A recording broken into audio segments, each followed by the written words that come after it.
Oh my goodness, here we are. Pardon me. It is Friday again. I can't believe how fast 7 days goes.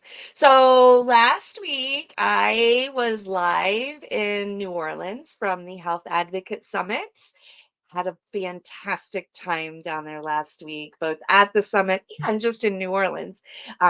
Great opportunity to visit there and network with other advocates and get a lot of information regarding our industry and the development of that. So that was really fun. But today I am back home and I'm really excited um, because, as you know, I don't understand. I'm just going to say this out loud. The connection to Facebook is not working well. So I apologize for that. If you're trying to view this on Facebook, it looks like that's going to be a problem. Anyway, we are live on LinkedIn and in YouTube, so we'll go with that. Um, for those of you that may be new, my name is Nicole Bradhurst. I'm a former healthcare administrator turned independent patient advocate. I am the CEO of Tennessee Health Advocates and the founder of The Circle, where advocates surround patients with support. We meet and provide tips and resources and tools for independent patient advocates to grow and build sustainable and profitable practices. But on Friday, I love to share my friends with my network. I get to hang out with some really cool folks, and they're doing some amazing work. And this week is no different. I am super excited to bring my friend Amy Nielsen with Hi, Lifestyle. Hi, Amy. How are you? I am well, thank you. Good. So Amy is with Lifestyle Advisors, and the reason that we're a couple of minutes late getting on here is because actually Amy's going to help me out with a client. And so I'm going to introduce Amy. Amy, will you tell us a little bit about yourself and what you do over at Lifestyle Advisors? Sure, thank you, Nicole, and thank you for having me. We are independent health insurance brokers. We also specialize in non-insurance healthcare, so that's membership-based health cost sharing, and then also bridging the gap to Medicare and Medicare products. So, and then small groups under 10 wanting to enter into the health benefits realm in order to attract more talented workers. They're looking for those benefits, so Yeah. specializing in that small group. I love that. I have a lot of entrepreneurs that I network with. And so, in case you all didn't catch that, small businesses under 10 employees, is that Mm-hmm. that Mm-hmm. small group, right? So these are people like me, right? That we have small businesses and maybe started as a solopreneur, and now we're starting to add to our team, and we're looking to, have some sort of benefits available to attract those high performing teams and catch the talent and keep retain the talent, right? Mm-hmm. So if you're in that market, Amy may be your gal. So where are you from, Amy? Tell us how you got into this business. I live in Minnesota, and for many years I was a fitness instructor and had an idea to have people, once they retire, have some time to get back into shape or recover their health. And so I had this idea of adventure size. So I opened a fitness studio.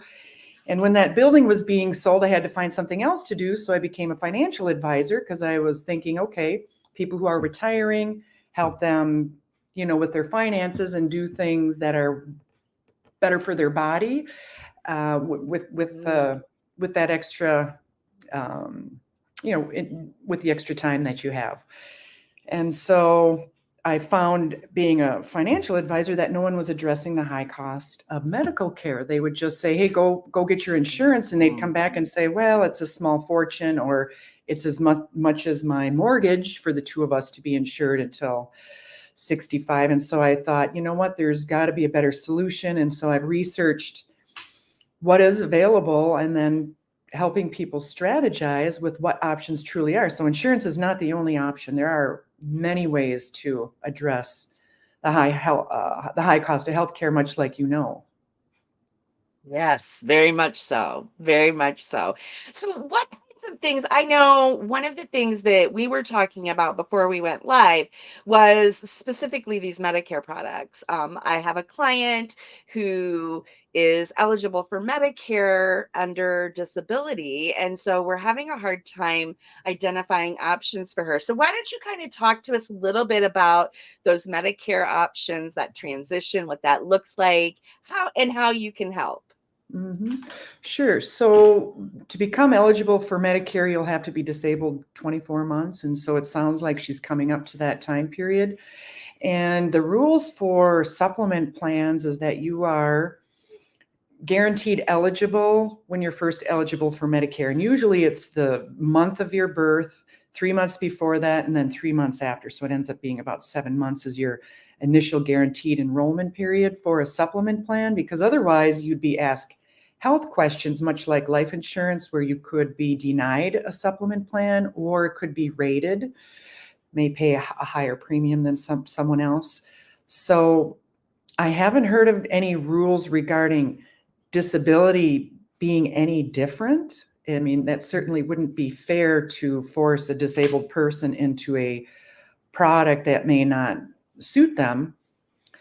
I do know when people are institutionalized, they can choose a new product, a new Medicare Advantage plan every Mhm. 3 months, every quarter. Wow, So that's which good to know. seems like a lot of paperwork. I think it used to be every month, but that just allows them, I suppose, to get maybe specialists or doctors or how their needs might change Right. in that institution. Sure, Um, yeah. sure. So, what are some of the things that you see regarding insurance needs, either in this small employer group or Medicare planning, or what are the big things that you see that people don't know that they need to know? Sure. Let's see. Well, when it comes to small groups, oftentimes the obstacle is the fact that they have to pay half or some portion Mm. of the premium. And for a small employer, if they hire an older employee, they naturally have a higher premium cost versus the younger, more inexperienced employee, for example.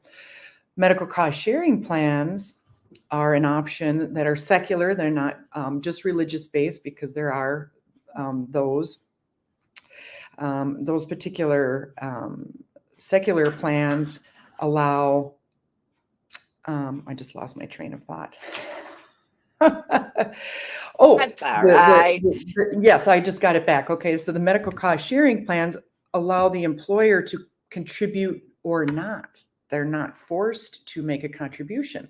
So the employer could actually form a group, and then all the employees could get the benefit of a group rate. Okay. Or the Oh, employer could nice. say, yes, I will pay a portion of it. Now, the other part of the medical cost sharing plan for groups is that it's age banded, over 30, under 30.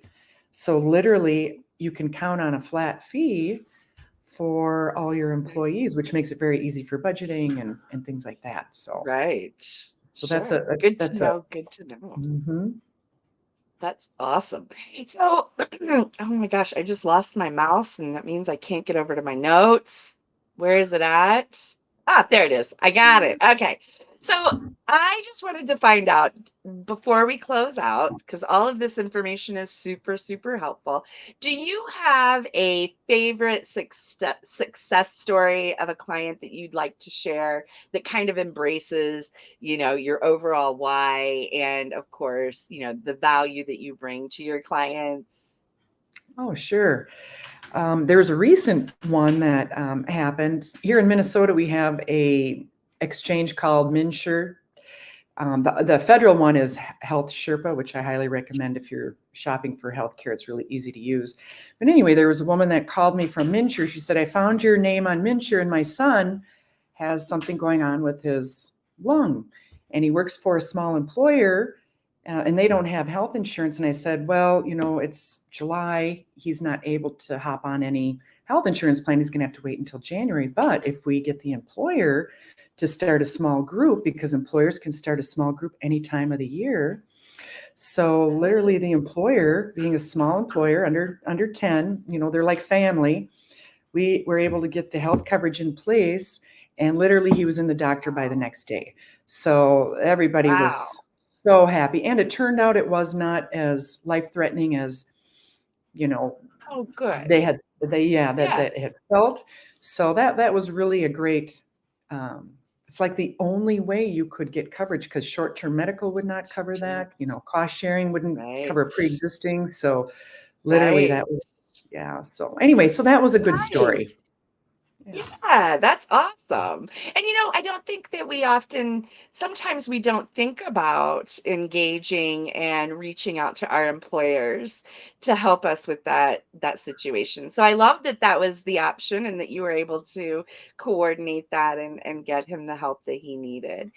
Listen, Mhm. Amy, so I know you've shared some really good information with us today in regards to small group employer options, um, group health sharing options, Medicare planning options.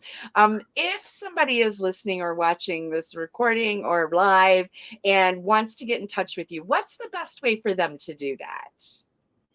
Well, my website has a lot of great resources, and it's lifestyle-advisors.com. And so if you go out to the resource directory, there's a lot of do it your own research. There's a Medicare area. If you're a high use medical person, you can see options there from insurance to non-insurance. So Mm, awesome. I just dropped that in the the chat. I think that's the comment over on YouTube. So if you missed that, Amy's website is in the comments on YouTube down below. So thank you you. can find that there. Yeah, yeah, yeah, yeah.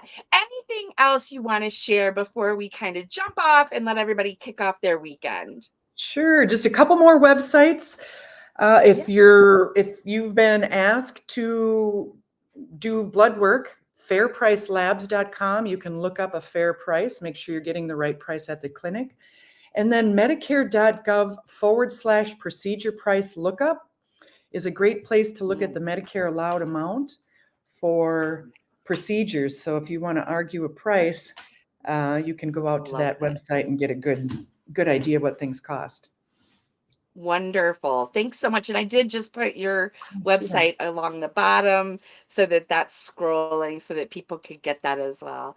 So thank you so much, Amy. This has been so helpful and always good to chat with you and hang out and catch up. For those of you that are watching, we will be right back here next Friday, same time. We'll see you then. Bye, guys. Bye.